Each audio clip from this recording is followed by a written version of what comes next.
Buonasera e ben ritrovati con l'informazione flash di New Sicilia. I principali titoli del pomeriggio. Un avvocato di Brindisi, Benedetto Romano, di 41 anni, è stato arrestato all'interno del carcere Pagliarelli di Palermo mentre tentava di consegnare un telefono cellulare a un detenuto suo conterraneo. Accusato di far parte della Sacra Corona Unita, è già condannato a 20 anni in primo grado. Una studentessa di Avola nel Siracusano è finita in ospedale dopo aver ingerito della candeggina che era stata diluita nell'acqua della sua borraccia. Immediato il trasferimento al pronto soccorso dove si trova ricoverata, fortunatamente non in pericolo di vita. Si tratterebbe di uno scherzo di un compagno finito male.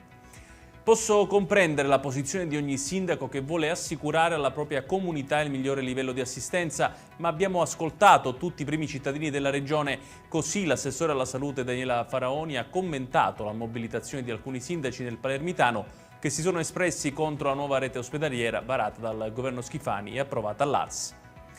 Firmeranno i contratti tra domani e domenica gli ultimi 440 lavoratori del bacino di emergenza di Palermo che saranno assunti in SAS. Ad annunciarlo Vincenzo Figuccia, deputato questore della Lega all'ARS, annunciando la firma dei contratti di assunzione nella società partecipata da parte degli ultimi 440 lavoratori ex PIP.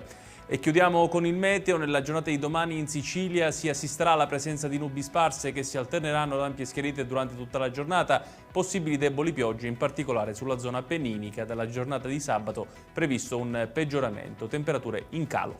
Ed è tutto per questa edizione. Tutti i dettagli su queste notizie li trovate come sempre sul nostro sito www.newsicilia.it. Grazie per averci seguito e buon proseguimento di serata.